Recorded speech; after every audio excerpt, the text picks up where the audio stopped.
Les forces de sécurité intérieure ont interpellé ce 9 avril après plusieurs mois d'investigation Amat Abdallah Amat, un Tchadien soupçonné de diriger un réseau de falsification de documents de voyage.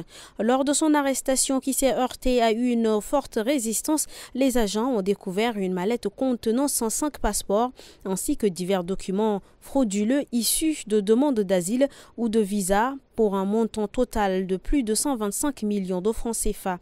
2 armes à feu, un appareil d'enregistrement sophistiqué et plusieurs cartes bancaires ont été également saisies. Il est actuellement sous la garde des services d'investigation qui poursuivent la recherche de ses complices.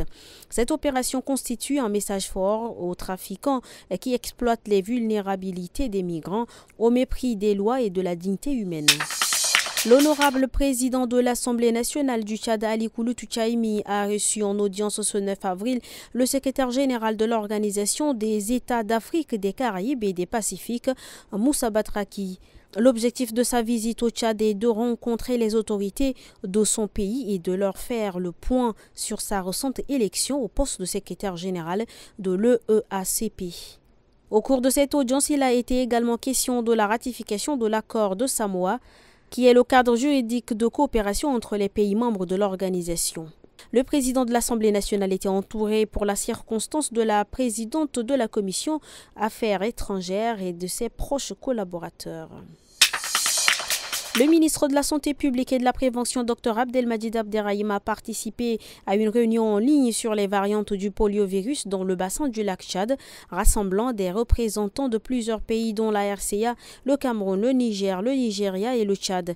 Cette rencontre organisée par l'OMS et l'UNICEF a permis de réajuster les stratégies de lutte contre la poliomyélite en abordant le contexte sécuritaire et en insistant sur l'amélioration de la vaccination. Le ministre a souligné l'importance d'impliquer d'autres ministères et leaders communautaires pour atteindre un large public et a évoqué les défis liés à la rareté des ressources et à la prise en charge des populations nomades, réfugiées et déplacées. Enfin, il a réaffirmé la volonté publique des autorités tchadiennes de soutenir cette initiative pour atteindre les objectifs de vaccination. Dans la province de la Tandilé, les éléphants deviennent une menace pour la sécurité des populations et ont causé des décès. Le ministre de l'Environnement a annoncé l'envoi immédiat d'une équipe spécialisée pour gérer la situation et enquêter sur les incidents. Des mesures préventives seront renforcées en collaboration avec les autorités locales et des experts en conservation pour favoriser la coexistence entre humains et faune. Le gouvernement présente ses condoléances aux familles touchées et s'engage à trouver des solutions durables telles que la sensibilisation et l'aménagement des zones à risque.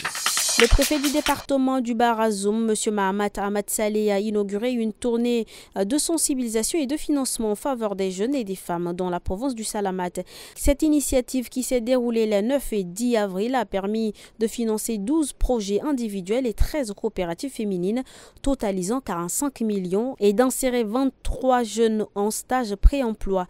Les activités ont également inclus des séances de travail avec l'ONAPE et une sensibilisation des chefferies traditionnelles sur l'importance du remboursement des crédits. Ce lancement constitue une avancée significative pour l'insertion socio-économique des jeunes et des femmes dans la région.